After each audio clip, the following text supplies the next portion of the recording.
Fala galera, boa noite. Energia elétrica é alguma coisa importante para você? O responsável por trazer para a gente essa eletricidade tão importante é o sistema elétrico de potência. O sistema elétrico de potência ele pode ser considerado como sendo constituído por primeiro. Algumas pessoas, por exemplo, o Espósito, Conejo e o Canizares, no livro Sistemas de Energia Elétrica, que a gente tem na biblioteca e está na bibliografia da gente, desse semestre, eles se referem ao sistema elétrico de potência como o maior sistema industrial produzido pela humanidade. E não é um absurdo, dadas as dimensões físicas e a importância que esse sistema tem na vida da gente. Tá? Esse sistema elétrico é constituído pelos agentes e pelos equipamentos responsáveis pela geração, pela transmissão e pela distribuição de energia elétrica para nós outros consumidores. Para falar de geração, a gente precisa primeiro pensar em matriz energética da geração de energia elétrica. Existe a matriz energética mais abrangente, mais global, que é a matriz energética da nação como um todo, mas existe especificamente a matriz energética envolvida na geração de energia elétrica. Então, a matriz energética mais comum que a gente encontra em praticamente todos os países do mundo é aquela constituída, em primeiro lugar, por carvão mineral. A gente já discutiu isso na primeira aula. Carvão mineral, queima de carvão mineral, depois altera um pouquinho mais energia hidráulica ou energia nuclear, biomassa, e aí entram as fontes renováveis de energia, eólica, solar, maré elétrica, etc. Ok? No Brasil, a gente tem uma matriz energética para a produção de energia elétrica, como vocês devem saber, bastante limpa, extremamente limpa, baseada essencialmente em energia hidráulica. Isso está mudando, pelo menos em quantidades. A energia elétrica hidráulica está perdendo espaço dentre as demais, mas ainda é a maior. Estão entrando as renováveis com força aí, mas a hidráulica ainda é a maior. Muito bem, temos a produção de energia elétrica, então usinas hidráulicas, hidrelétricas, usinas termoelétricas, parques eólicos, normalmente estão longe dos centros consumidores. Então, para levar energia dos centros produtores até os centros consumidores, a gente precisa do sistema de transmissão de energia elétrica, composto por linhas de transmissão, as torres que vão sustentar as linhas de transmissão e as subestações que vão ser responsáveis por proteção, manobras, quando a gente precisa seccionar um sistema por manutenção ou por falta, alguma coisa do gênero. E o sistema de distribuição. Sistema de distribuição que finalmente vai entregar energia elétrica para nós outros consumidores, seja o consumidor primário, seja o consumidor secundário, consumidor final, residencial, como nós.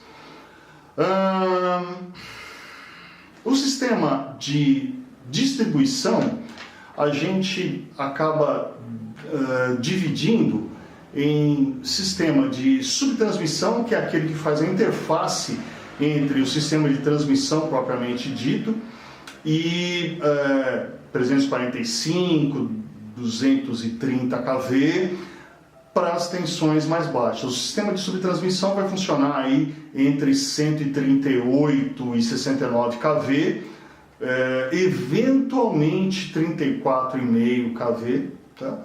uma tensão típica do sistema de subtransmissão é o 88 kV, o famoso 88 kV, que alimenta metrô, CPTM e outras grandes indústrias.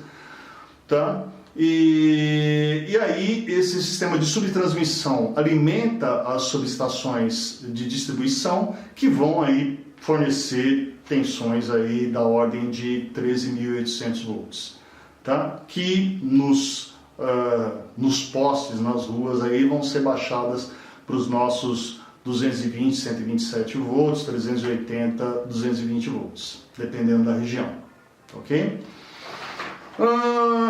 Seguindo minha cola aqui, a gente tem também o sistema, então, dentro desse contexto todo a gente tem a distribuição primária, né? Então tem a subtransmissão, que nós falamos, tem a distribuição primária é aquilo que é chamado de média tensão.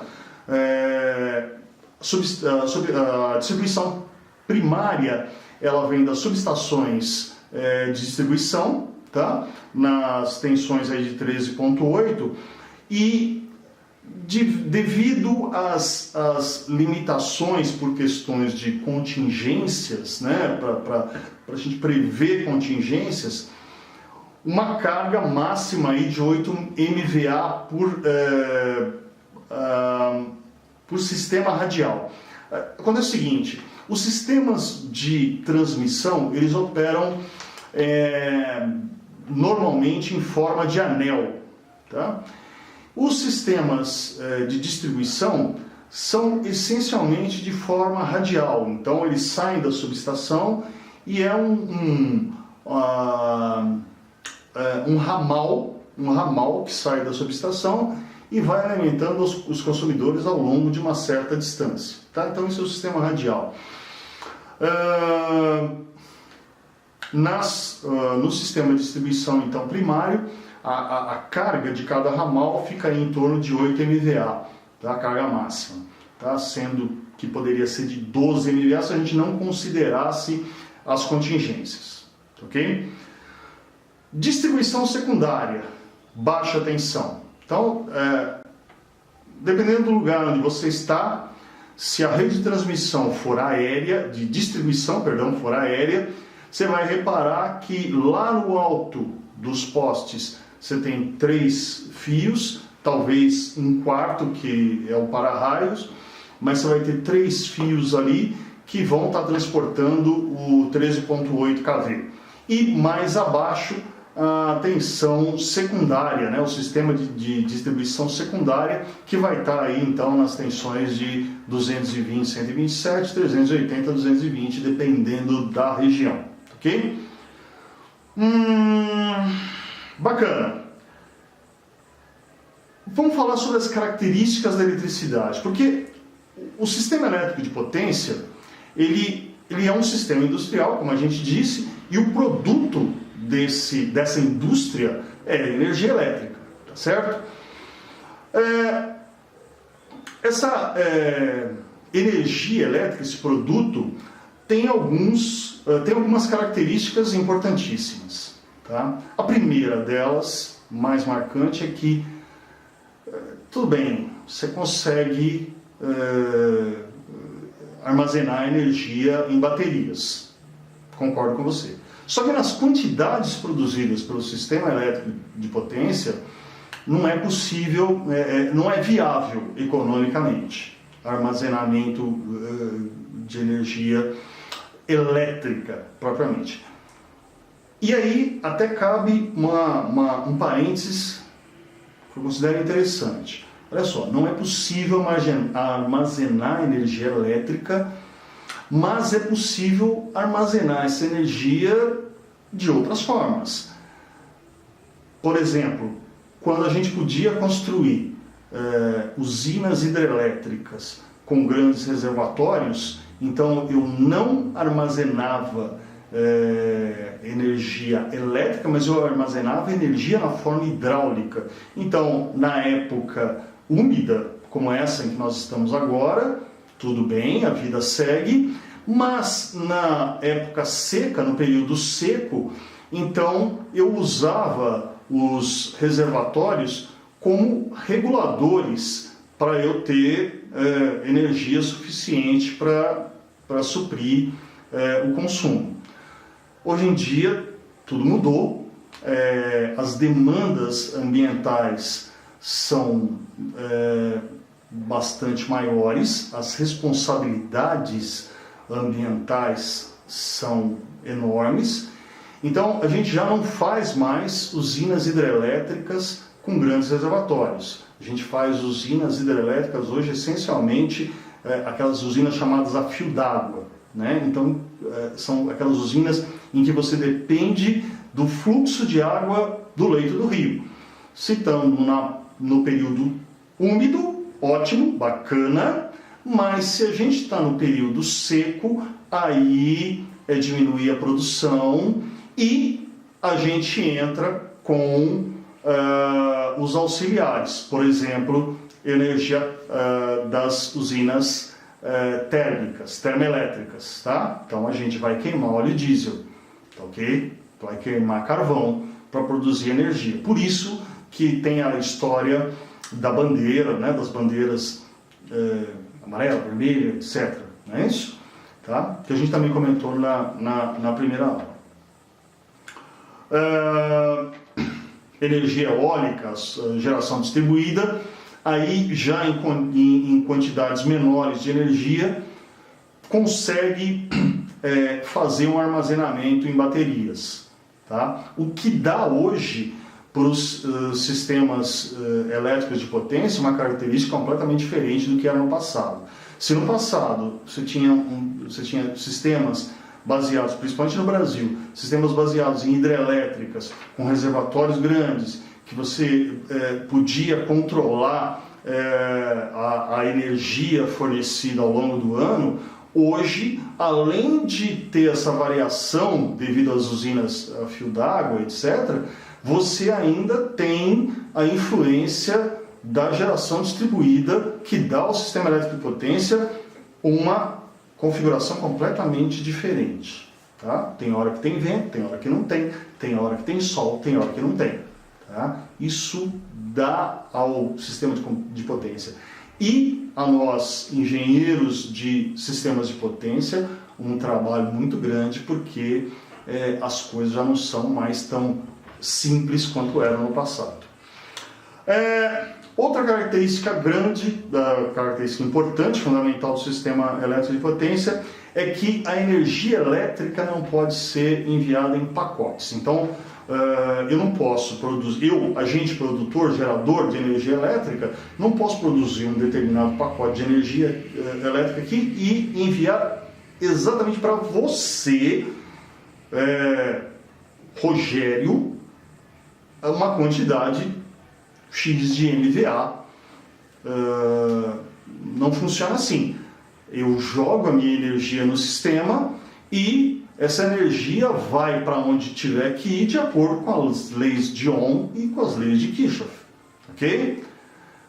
Entretanto, lembre-se que com a mudança que houve lá pela década de 90, eu vou chutar, em que o sistema elétrico como um todo, não só no Brasil, mas no mundo, passou por um processo de desregulamentação, por desverticalização, deixou de ser um sistema verticalzinho, onde o produtor de energia elétrica era o mesmo cara que transmitia, era o mesmo cara que distribuía, e as tarifas elétricas, as tarifas de energia eram iguais e... Não. Hoje existe um sistema diferente, regulamentado tal, e que permite, por exemplo, que os grandes consumidores possam contratar energia elétrica diretamente dos agentes geradores através de leilões, tá certo? Embora a energia elétrica continue obedecendo às leis de Kirchhoff e de Ohm, tá? Então tudo isso tem que ser considerado. Então, nesse arcabouço todo, a gente pensa naquilo tudo que a gente discutiu na primeira aula, proteções, operação econômica do sistema,